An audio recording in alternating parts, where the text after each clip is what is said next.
Well, is the swine flu vaccine safe?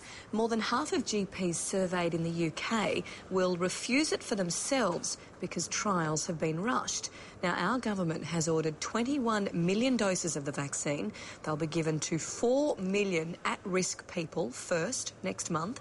Well, so far 132 people have died from swine flu in Australia. That's compared to 50 deaths in a normal flu season. And we are being warned that a second wave of infections could hit by Christmas. While infectious diseases expert Professor Robert Boy joins us now. He's from Westmead Children's Hospital. Good morning to you. The testing of the swine flu vaccine, has not enough been done? Has it been rushed through? Not at all. We've got experience with making a vaccine exactly the same as this for 40 years. And every year we have about a 5-month period in which we change from one type to another because the strain has changed a little bit. Same thing this year. We've had 5 months. We've made a new vaccine, so it's hardly any different to what we normally do. So why then are these doctors in the UK, half of them saying they don't want to take it? Because to us sort of mere mortals, we have no medical knowledge, and if a doctor says I don't want to take it, then of course we're going to go, oh my gosh. Well, there's a wrong perception out there that the disease is mild. When people actually see the duality, the double truth, that there's a lot of people who get it mildly, but we cannot predict that small number, but an important small number who will get it severely. And it's not just in people with an underlying medical condition. So people need to get better informed, including doctors. So how do you, what are we going to do? I mean, if people are worried and they hear this, and particularly if pregnant women are at risk, and if you're pregnant, you don't, I mean, you know, most women skip coffee and alcohol, so you're hardly going to go and have a vaccine that might have a risk.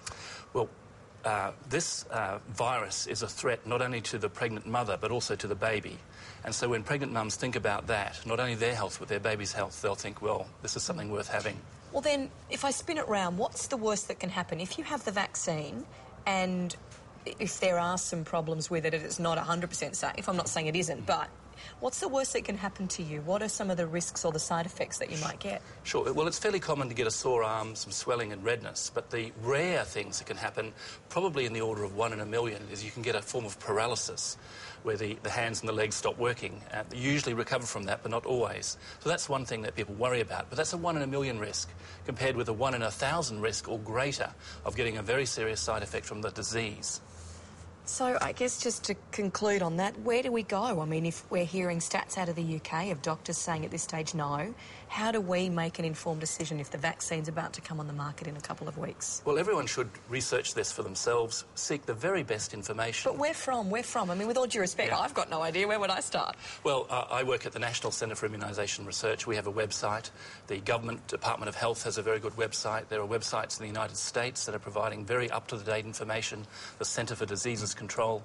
All of those are very worthwhile places to go to. OK, so they're all being a little unnecessarily worried. Quick question before we finish. A piggery in southern Queensland has been placed under quarantine.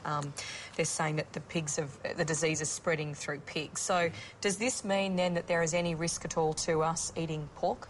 Yeah. The way that pork is presented, the way that we get pork from the shop, there's absolutely no risk.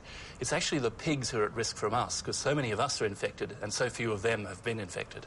So they're the ones who should be worried. OK, so you're telling me this morning pork's safe, the vaccine's safe, it's all going to be OK? Well, I think so. I mean, all vaccines have risks and you have to weigh those things up, but the risks from the vaccine are far less than the risks from the disease. All right, Professor, thank you so much for that. Appreciate your time this morning. You're welcome.